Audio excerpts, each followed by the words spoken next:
લગ્ન એક ચાઇનીઝ સ્ટાઇલનું એવું જમણવાર છે. ચાઇનીઝ સ્ટાઇલનું એવો જમણવાર કે જેની શરૂઆત ઊંધી હોય, તમને ખબર હોય. ચાઇનીઝ સ્ટાઇલની શરૂઆત છે ને, જેની શરૂઆત મીઠાઈથી થાય અને એન્ડ સૂપથી થાય. લગ્ન છે ને, અમુક પતિ પત્ની તો કાતરના પાંખિયા જેવા હોય, જુદી જુદી દિશામાં ગતિ કરતા હોય અને એના છોકરા 6,000 રૂપિયા નટબોલ્ટથી જોડાયેલા રહેતા હોય ખાલી. મિત્રો, તમે માનો કે ન માનો, મેં 70% સ્ત્રીઓ પાસેથી આ વાત, ગૃહિણીઓ પાસેથી આ વાત સાંભળી છે કે અરે ભાઈ, આ છોકરા છે ને એટલે જીવું છું. નકર આ તમારા ભાઈનો સ્વભાવ તો હાવ ખડ ખાધેલો છે.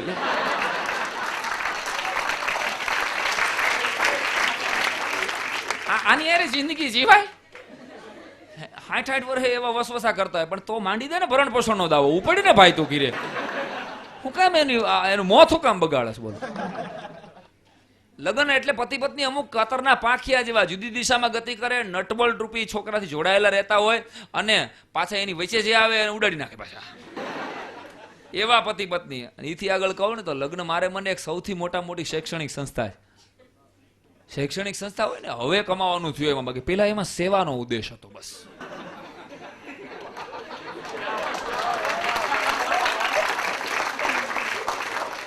સેવા કરવાની. મારા મિત્ર અને દિલદાનને મેં કીધું, દિલદાન, તમારા મતે લગ્નની વ્યાખ્યા? મને કે સાંઈરામ, લગ્ન છે ને એ પતિ પત્ની એકબીજાનો હાથ પકડીને ફેર ફૂદડી ફરવા જેવું છે. જો આને આવી સરસ વ્યાખ્યા આપી મારા કવિએ કે એકબીજાનો હાથ પકડીને ફેર ફૂદડી ફરવા, એનું નામ લગ્ન. એટલા માટે કે એમાં એકબીજાને સ્વતંત્રતા આપવાની હોય છે, કુટુંબની ધરી ઉપર ફેર ફૂદડી ફરવાની છે, પાછું આપણું પાત્ર પડી ન જાય એનું ખાસ ધ્યાન રાખવાનું છે. બોલાવા દિલદાને વ્યાખ્યા આપી. બધા મિત્રોને બધાને પૂછ્યું, મેં અતુલને કીધું, મેં કીધું અતુલ, તારા મતે લગ્નની વ્યાખ્યા? મને કે દોસ્ત, લગ્ન છે ને સેવ ઉમરા જેવા છે. કા સેવ ઉમરા? મને કે ગમે એટલા ખાવ ને ધરાવ જ નહીં. મને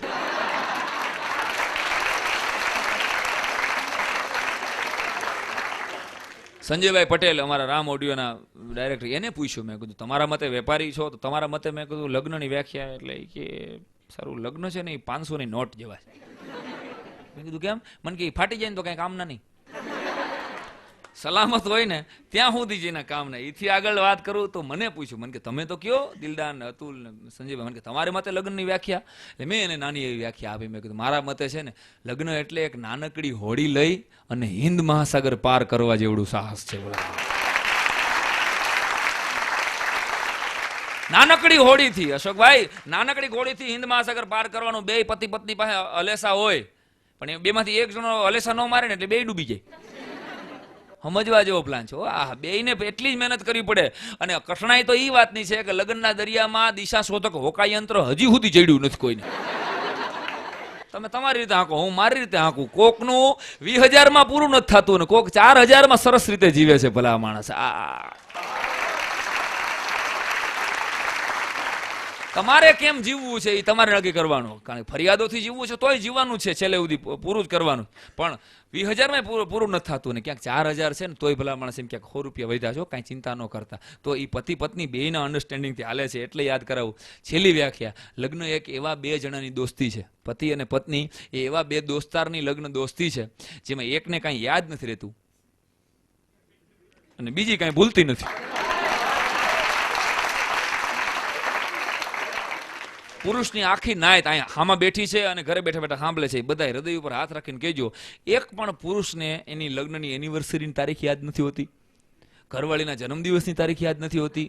અને ઓલી બાયુને બધાને જોજો ગોળધાણા કેદી ખાધા છે ને એ ખબર છે. ઓળના પોરમાં હજી આપણે ઉઠતા હોય ને ત્યાં કે આજે શું છે કયો હવે ભાઈ સાહેબ શું છે સવારે પડ્યું હોય નહીં, આજે આપણે ગોળધાણા ખાધા હતા. આહા, આપણો આવું યાદ કરે આપણો આખો દી બગાડી નાખે. તે દી મને આવો બધો ખરાબ વિચાર આવ્યો, મને કોઈ રોક્યો નહીં. એવી દોસ્તી છે. જેટલા પરણેલા બેઠો છો પુરુષો છે ને ભૂલકણા હોય છે. આ ન યાદ રહી. આપણે પૈસા કેમ કમાવા અને કેવી રીતે પ્રતિષ્ઠા મેળવવી એ જ આપણો મુખ્ય કર્મ છે. એમાં જ આપણું ધ્યાન હોય. 18મી ઓગસ્ટે તમારો લગ્નની એનિવર્સરી હોય, ધર્મ સંગતિ કહેજો 17 ઓગસ્ટ સુધી તમને યાદ હોય છે.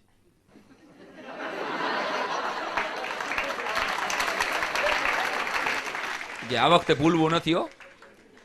અને ભાઈ 18મી ઓગસ્ટે તમે ભૂલી જાઓ, આ હા હા હા, એટલે પછી અને કોક દી તમારા 2 મહેમાનને લઈને તમે ઘરે આવ્યા હોય ને જમાડી દીધા હોય તમારા ઘરવાળાએ, એટલે તમે વળી આ રાજા પાટરિયા ને બધા પુરુષો તો બધા પરણેલા તો રજવાડા છે, નાના એવા બટકી ગયેલા, પણ રજવાડા તો ખરા ને ભાઈ. આપણે એમ કહીએ ગાંડી કેમ દાંત, આ બધા વિશેષણો છે યાર, વાલના વિશેષણો છે. ગાંડી આમ જો આવતા રવિવારે આપણે કોસ્મોમાં જાવીને પિક્ચર જોવું છે, સાંજે 6 થી 9, આજથી કન્ફર્મ. આપણે હવે રાજાની જેમ એ વચન આપી દીધું અને બાયુ ગણીને ગાંઠે બાંધે. આપણને યાદ ન હોય કે આપણે આ ગાંડીને વચન આપી દીધું છે. સાંજે 6, 6:30 થાય, 6:30 લગી તમને ફોન જ ન આવ્યો, નકર સીયુજી હોય. જોજો આ સ્ત્રીના માનસનો અભ્યાસ મેં કર્યો, એ તમને કહું. એ 6:30 લગી ફોન ન કરે, 6:30 વાગે 6 ના તો આપણે કાર્યક્રમનો ભાઈ કાર્યક્રમ મને કાર્યક્રમ જ યાદ આવી જાય છે, પિક્ચરનો આપણે કીધું હોય અને 6:30 વાગે ફોન આવે, ક્યાં છો? આપણે મિત્રો ભેગા બેઠા હોય, બસ આ ભાઈબંધ ભેગો બેઠો છો એમ. તો અઠવાડિયા પહેલા અમને ન કહેવું જોઈએ ને કે પિક્ચરમાં લઈ જાશો, અમે અહીંયા તૈયાર થઈને બેઠા હોય.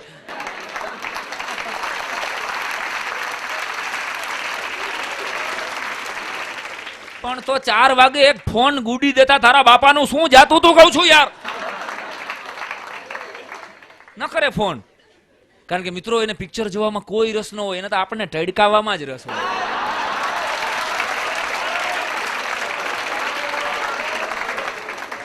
હકીકત આપણે ક્યાં ઘામાં કાકચિયો ઘામાં આવે એટલે મર્યો. આના કરતા કેવા હારા હારા માગા આવતા હતા, એ 60 વર્ષે રાડ્યું પાડતા મેં જોયા છે. 60 વર્ષે કે કેવા હારા હારા માગા આવતા હતા. અને આ હા હા હા હા, મારા કાકાને આડો કોઈ ન હોય, એરું ન ઉતરો તમને વળગાવી વાત છે. આવા મેં વસવસા કરતા કરતા જોયા છે. અને એથી વાત કરી દઉં કે કોઈ પણ પુરુષના ઘર છે ને 2 જ વસ્તુથી હળગે, કાં તો હાડીથી હળગે અને કાં સાડીથી હળગે. સાળી અને સાડી. મારા ધર્મ પત્ની એને પાડોશીને હમણાં વાત કરતા હતા કે મારા પતિ પાસે મેં 2 સાડી માગીને તો એને મને 2 સાડી દીધી.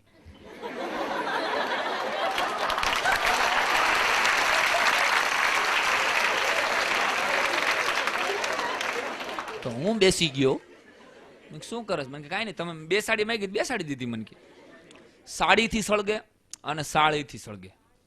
સાડીની વાત નીકળી છે, લોક સાહિત્યનો વિદ્યાર્થી છું એટલે એટલું કહું કે સૌરાષ્ટ્રની ધરતી માથે વસ્ત્ર સમૃદ્ધિ ગણો ને તમે તો રાજકોટના જ અને ગુજરાતના જબરજસ્ત લોક સાહિત્યકાર અને લોક સંશોધક જયમલભાઈ પરમારે લખ્યું છે કે સૌરાષ્ટ્રની સ્ત્રીઓ 60 પ્રકારની હાડીઓ પહેરે સાહેબ. 60 પ્રકારની હાડીઓ આંગળીને વેઢે તમે ગણો ને તો સૌરાષ્ટ્રની સ્ત્રીઓની હાડીઓના પ્રકાર તમને આજ ગણાવું. લોક સાહિત્યની એક નાનકડી ઝલક કે છાયલ, છેલારિયું, સાળું, સેલું, સણિયું, છાલપોત, બાંધણી, બિરોદક, ગવન, ગંડેરી, ગાળો, ઘરચોળું, ઘેર, કસુંબો, કઠોરી, કારચોળિયો, પામરી, પમચિયો, લેરિયું, અમિયું, મેઘાન નંબર, ઘાટ, ભમરિયું, સેફાળિયું, વસંતિયું, પટોળું, ચંદ્રકડા, ચુંદડી, હીરાગોળ, માખી, પછેડી, ઘૂંસી, પાનેતર, ચોકડિયા, ચીર, દાડમિયા, લાછોડી, મહેન્દ્રગંજ, હંસવડા, ગજવડા, સોનાસળી, અંબર, સિરખ, બાટ, છાટ, બાટમોહન, મંગાળો, પછેડો, દોઢિયો, ભેળિયો, આટલી પ્રકારના હાડીઓ.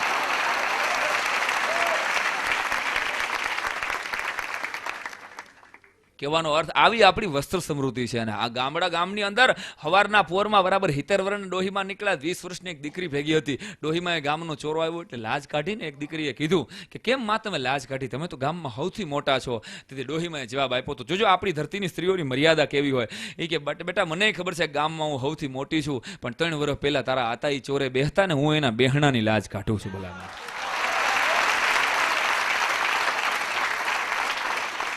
અને અમે આ તો હાસ્યરસમાં અમે પત્નીઓની આટલી બધી વાતો મેં કરી છે, પણ સાચી વાત કહું એક પુરુષ તરીકે એક આ મંચ ઉપર બેઠા પછી સ્ત્રીને અને પુરુષને બેયને જ્યારે મૂલવું છું ને ત્યારે એક ત્રાજવામાં પુરુષને રાખવું, બીજા ત્રાજવામાં સ્ત્રીને રાખવું. તો એટલું 100% કહી શકું કે પુરુષ છે ને બુદ્ધિથી જીવે છે અને સ્ત્રી હૃદયથી જીવે છે.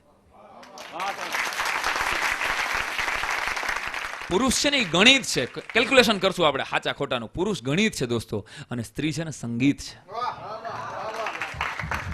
પુરુષ છે ને એ પાઠ છે અને સ્ત્રી છે ને કવિતા. તમે ઘર બનાવો, બરાબર દિવાલો બનાવો, સ્લેબ કરો, ફળિયું કરો, પાણીયારું કરો ને ત્યાં સુધી પુરુષનું કામ છે. પણ એ પાણીયારે પાણી ભરવાની વાત આવે ને એટલે સ્ત્રીનું કામ શરૂ થાય. ભલા માણસ. એથી આગળ પત્નીની બેની વ્યાખ્યા આપવી હોય તો કે પતિ એટલે ઘરમાં હોટલ જેવું જમવાનું માગે અને હોટલમાં ઘર જેવું જમવાનું ગોતે. આ બહુ નાની વ્યાખ્યા છે, સમજાય તો. ઘરમાં આજ ક્યાંક હોટલ જેવું બનાવો, પાઉંભાજી બનાવો, ચકાચક મજા આવે. હોટલમાં જાય એટલે એ કે આહા કાંઈ ઘર જેવું મળી જાય ને, આનું નામ પતિ. અને પત્નીની વ્યાખ્યા આપવી હોય તો એમ કહી શકાય કે વફાદાર પત્ની હોય તો એને ઘરની બહાર જવા ન દેવાય, અને બેવફા હોય તો એને ઘરમાં રખાય નહીં. આ પત્નીની વ્યાખ્યા. એથી આગળ કેવું હોય તો પુરુષ છે ને અહંકારથી જીવે છે અને સ્ત્રી ઈર્ષાથી જીવે છે. ભલા માણસ, માત્ર પુરુષના અને સ્ત્રીના શરીરમાંથી આ બે વસ્તુ નીકળી જાય એટલે સ્વયં સાક્ષાત આ લક્ષ્મીનારાયણ છે. ભલા માણસ, આથી બીજો કોઈ ભગવાન નથી અહીં જે બેઠો. આનો અહંકાર આમાંથી નીકળી જાય, આમાંથી ખાલી ઈર્ષા નીકળી જાય. ભલા માણસ, એટલે બધું પૂરું થાય. એટલે યાદ કરાવું છું, પુરુષ અને સ્ત્રીની વાત નીકળી છે. લગ્ન એટલે લોલીપોપ. આમાં ખાલી મારે હાસ્યરસની જ વાતો નથી કરવી, પણ શક્તિઓ જેના થકી મેં કીધું ને એમ કે આપણો ધરતીનો ઇતિહાસ ઉજળો છે. અને કોઈ બ્રાહ્મણના દીકરાને કીધું હોય કે તમે શું વંદના કરી શકો, એટલે એને એમ કીધું હોય કે યા દેવી સર્વભૂતેષુ શક્તિ રૂપેણ સંસ્થિતા નમસ્તસ્યે નમસ્તસ્યે નમસ્તસ્યે નમો નમઃ. અને કોઈ ઈસરદાસ મહાત્મા જેવા ચારણ મહાત્માને કીધું હોય કે તમે, ત્યારે એને દેવીયાણમાં આ દેશની, આ ધરતીની, બ્રહ્માંડની શક્તિને વર્ણવતા કીધું હોય. મારે તમારો તાલ જોશે આ કવિતામાં. દેવ્યાણ બધી ભગવતીની 5 મિનિટની એક સ્તુતિ એટલા માટે કહેવાની ઈચ્છા થાય છે કે આટલી બધી હાસ્યની વાત કર્યા પછી એક વાત મને સાચી આવડે છે, એ મારે ન કહું તો હું નગુણો ગણાવું. ભલા માણસ, આ ધરતીમાંથી ઈસરદાસ મહાત્મા જેવા ચારણ કવિએ દેવ્યાણની અંદર, દેવી ભાગવતની અંદર લખ્યું છે આ દેશની શક્તિઓને બિરદાવતા કે દેવી ઉમૈયા ખમૈયા ઈશ નારી, દેવી ધારણી મુંત્રિબુ વન હારી, દેવી શબ્દદા રૂપોમ રૂપ સીમા, દેવી વેદ પારંગ ધન રિયમ્મા, દેવી કાલિકા માનમો ભદ્રકાલી, દેવી દાનવા લાઘવા સાર પાળી, દેવી સાધકમ ચારણમ સિદ્ધ સેવી, દેવી જખણી બખણી દેવ જોગી, દેવી જખણી બખણી દેવ જોગી, દેવી નિર્મળા ભોજ ભોગીની રોગી, દેવી માત જાનેશ્વરી વ્રણ મે હા, દેવી દેવ ચામુંડી સંખાતી દે હા, દેવી ભંજણી દૈત સેના સમેતા, દેવી નેતનના તપન્ના જીયા નેતા, દેવી કાલિકા કુબજા કામ કામા, દેવી રેણુકા સમલ્લા રામ રામા, દેવી કંટકા હાકણી વીર કવરી, દેવી માત વાગેશ્વરી મહાગૌરી, દેવી ગોમ ગંગા, દેવી વોમ ગંગા, દેવી ગુપ્ત ગંગા સૂચિ રૂપી અંગા, દેવી ઈશ્વરો બારહઠ બિરદાવે, અને દેવી ભજીએ તને સબ સુખ પાવે. આ શક્તિ, હું આ શક્તિને નથી ક્રિટિસાઇઝ કરતો મિત્રો, પણ મને સાલું દુઃખ એટલા માટે એક બ્રાહ્મણ તરીકે થાય છે, એક શિક્ષક તરીકે થાય છે કે આજ સ્ત્રીને એક આઈટમ તરીકે મૂકવામાં આવે છે. ત્યારે સાલું બહુ દુઃખ થાય છે કે આ શક્તિને તું ચીજ બડી હે મસ્ત મસ્ત. આવા જ્યારે શબ્દો સાંભળું છું ને, અને અત્યારની જે આ ગરીબ દીકરીઓ હિરોઈનો જે આવે છે,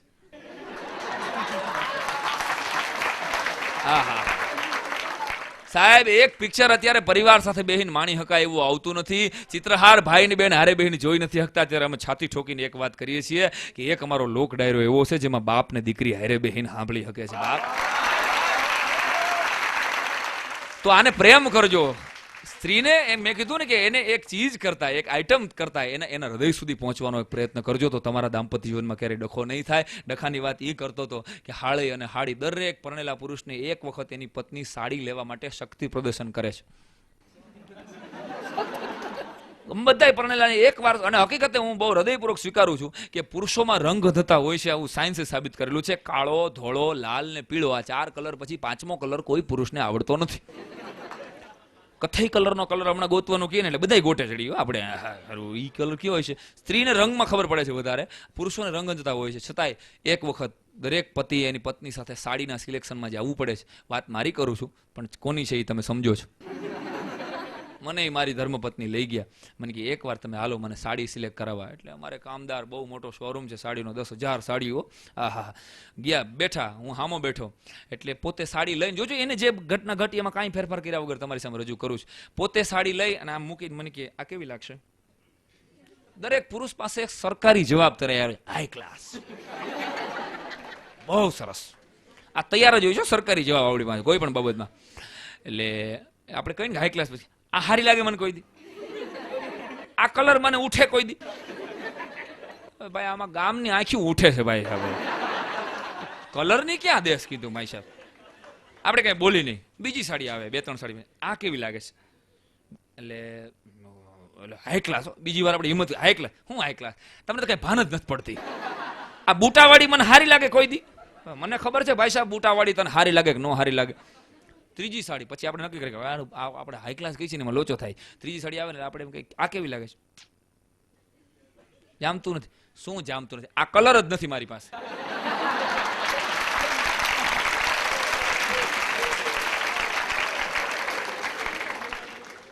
બાજુવાળી રંજન પાસે આવી જ, મને ખબર છે બાજુવાળી રંજન પાસે કઈ છે સાડી, અને આપણે થોડું કહેવાય કે એને આપણે જ લઈ દીધી છે યાર.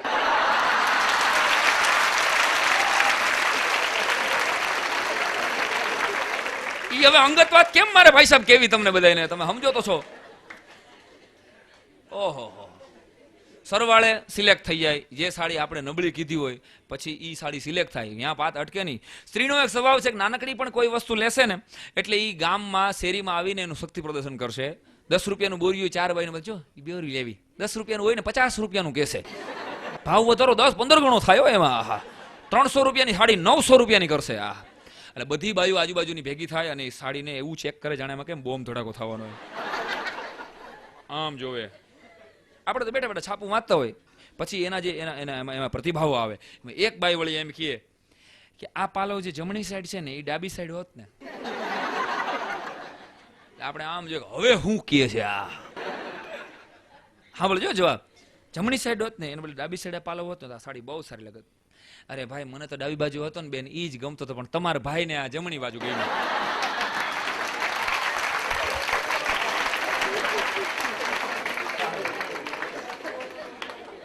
તમારો ભાઈ, અને પેલા તમારા ભાઈ બોલાતું, તમે જોજો હાંભળું શબ્દ બોલાતો. 10 પુરુષો બેઠા હોય ને એક બેન આવીને એમ કે હાંભળું, એટલે એના ઘરવાળા જ ઊભા થાય. હાંભળું તો બધાય હોય.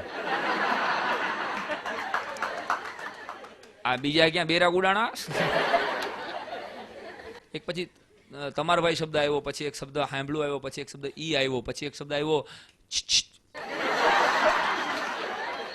મનીષભાઈ. આ મારું સંશોધન છે. 500 માણામાંથી એક બેન એમ કે ને એટલે એના ઘરવાળા ઉભા થાય. મને કીધું, મને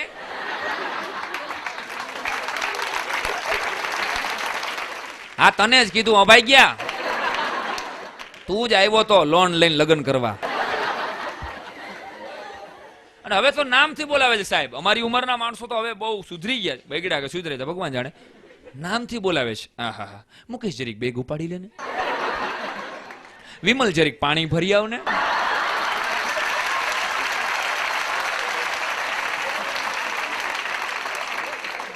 લગન પહેલા હીરો નંબર 1 અને લગન પછી કુલી નંબર 1.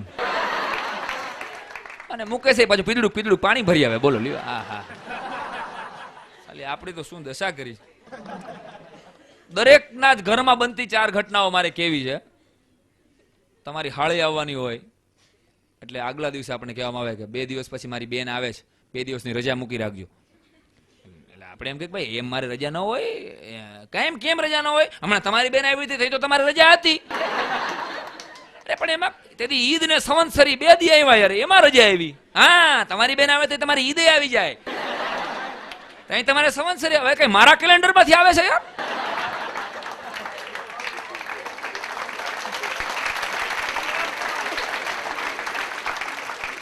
અમારી બેનો આવે તઈ તમારે ઈદ નો આવે. રોવા મળે એટલે કારણ વગર. આહા, કપાળમાં કૂવો બહેનોને. ત્યાંથી આગળ સાડી લેવાઈ જાય પછી, અને હું તો ત્યાં સુધી કહું છું તમને કે સાડી લીધા પછી પહેરવામાં પ્રોબ્લેમ છે. પહેર્યા પછી કઈ પહેરવું, બકા કઈ પહેરું તું કેતો. આ સુરત, અમદાવાદ, બરોડા, અહીંયા પતિને બકા કે નામ બામ બધું જય શ્રી કૃષ્ણ. કઈ પહેરું બકા કેતો. એટલે આ બિચારો એમ કે ગોઠે ચડ્યો હોય કે લાલ પહેર, લાલ લાલ હારી લાગશે. લાલ હારી લાગે, ફોલ છેડા નથી. આપણને ખબર હોય કોને ફોલ છેડા છે ને કોને નથી. તો કાળી પહેર, કાળી સરસ લાગશે. એ તો ઓલી ચંપાએ પહેરી છે, ઓલીએ કોઈ પહેરી છે એની શું કામ તું ચિંતા કરસ? તો પછી આમ કે ગુલાબી પહેર, એ ઉઠશે નહીં. તો પછી દરેક પુરુષ પાસે એક ચાવી. આ તમને હું ટીપ આપું છું, એટલું કહેજો તારી બાએ આપી ને ઈ પહેર. જોજો સાહેબ, પ્રોબ્લેમ સોલ્વ. કારણ કે દરેક સ્ત્રીઓ, આપણે ગમે એટલી 3000 ની સાડી પુરુષોએ આપી હોય છે, આપણા બા બાપુજી આપી છે ને, એનું ઉદ્ઘાટન કરીને પૂરું કરીને મૂકી દેશે. અને એની બાએ 300 રૂપિયાની હાવ હડીગેલના પેટની સાડી આપી છે ને, 8 વખત પહેરશે. તમને બતાવે મારી બાએ આપી છે. અરે પણ શું, હવે ગઈ, હવે જરી ગઈ. અને હું મારી વાઈફને આમ તો આ બધી વાતો કહું છું, પણ ક્યારેય કદરૂપી વર્ણવતો નથી, વગવતો નથી. આની પાછળનું કારણ કહું મિત્રો, બહુ હૃદયપૂર્વક ખુલાસો કરું. કારણ કે એના પ્રેમના ભોગે આજ મારી કારકિર્દી છે, હું એવું માનું છું. મારી પત્નીના પ્રેમના ભોગે અને એના ભાગ્યના જોરે જ મને સફળતા મળતી હોય, આપ બધાનો આટલો પ્રેમ મળતો હોય ભલા મળતી. એટલે એકવાર મારી પત્ની માટે જોરદાર તાળી વગાડો યાર. કારણ કે અનેક વાર એવું બન્યું છે કે એનો જન્મદિવસ હોય, મારો જન્મદિવસ હોય, અથવા તો અમારો લગ્નનો દિવસ હોય ને ક્યાંક મેં કાર્યક્રમ આપી દીધો. અને હું આ મારી વાત કરું છું, પણ મારા વતી તમામ કલાકારો યાદ રાખજો. ભલે કદાચ કોઈ વગવતા હશે, પણ ઝાઝા ભાગે કલાકારો જેટલા મહાન હોય, દુનિયાના તમામ મહાન પુરુષો પાછળ યાદ રાખજો એની પત્નીનો જબરજસ્ત મજાનો ફાળો છે. આ સત્યને સ્વીકારજો. એટલે કોઈ દી એમ કહેતા પહેલા વિચારજો, એમાં તને કાંઈ ખબર ન પડે, શાની મની બેસી રહે. આવું આ શબ્દ કોઈ દી કોઈ પતિ અને પત્ની માટે એટલા માટે ન વાપરતા. એકને યાદી કરાવું છે, એક ટકોર કરું, કારણ કે એને ખબર નહોતી પડતી એટલી જ તારી યાર લગ્ન કરીને આવી છે.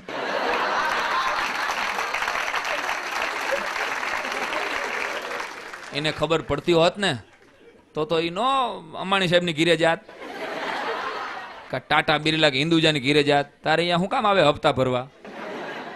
સાહેબ, પતિ પત્ની મેં કીધું ને જીવનના બે ચક્રો છે. અને તુલસીદાસ એક એવો મહાત્મા જેને રામાયણ જેવા અદ્ભુત ગ્રંથનું સર્જન કર્યું, એક એના જીવનનો સાચો પ્રસંગ કહેવાની ઈચ્છા થાય છે. શું કામ? રત્નાદેવી એની પત્નીનું નામ હતું. આ પ્રસંગ કદાચ આપણે સાંભળ્યો હશે. બહુ રૂપનો અંબાર હતા તુલસીદાસજીને. બહુ નાની ઉંમરમાં તુલસીદાસજીના લગ્ન થઈ ગયેલા. અને તુલસીદાસજી એટલો બધો રત્નાને પ્રેમ કરતા હતા, રત્નાના પ્રેમમાં એવા પાગલ હતા કે લગ્ન પછીના 1 મહિનામાં માત્ર 3 દિવસ માટે રત્નાદેવી છે ને એનું પિયર રાજાપુર ગામ હતું, એ રાજાપુર ગામમાં પોતાના પિયર જાય છે. એટલે એ રત્નાદેવી પોતાના પિયર જાય એ ભેગા તુલસીદાસથી આમ એનો વિરહ સહન ન થાય. એટલે જોરદાર મુસળધાર વરસાદમાં હામી નદીનું પૂર હતું, એ પૂર ટપી અને એ નદી ટપીને ભલા માણસ તુલસીદાસજી રત્નાને મળવા માટે અડધી રાતનો ગજર ભાંગ્યો એને જાય છે. અને દોયડું સમજી અને આખો હાપ જે હતો એ હાપને પકડીને ઉપર ચડી જાય. ખબર નથી હતી પ્રેમમાં પાગલ, વિરહમાં પાગલ થયેલ આ તુલસીની વાત કરું છું. નવયુવાન તુલસી એની પત્ની રત્નાને મળવા માટે હાપને દોયડું સમજીને ઉપરના માળે ચડે છે મકાનમાં. અને ત્યાં જઈને રત્નાદેવીની સામે આવીને ઉભા રહે છે. અને ત્યારે રત્નાદેવી વીજળીના હળાવા હોતી એક જ વાત કરે છે. એ વાત તે આખી જે તુલસીદાસનું જીવન બદલાવી નાખ્યું, એ વાત કહેવા માંગુ છું કે પત્ની ધારે તો કેટલી પળમાં બદલાવી શકે પતિના જીવનને. તુલસીદાસજીને એટલું જ કીધું રત્નાએ કે આટલો બધો પ્રેમ, તો કે હા મારાથી રહેવાનું નહીં, તને મળ્યા વગર, તને જોયા વગર. એટલે હું રત્ના તને મળવા આવા ધોમ વરસાદમાં નદી ટપીને આવ્યો. તો તમને ખબર નથી, તમે જે ઉપર આવ્યા ને એ સાપ હતો, અહીંયા દોરડું નહોતું. કે તુલસી, આ ચામડાને આટલો પ્રેમ કરો છો, આના કરતા આનાથી 10મા ભાગનો પ્રેમે જો રામને કર્યો હોત ને તો તમે આખી ધરતીમાંથી અમર થઈ જાત.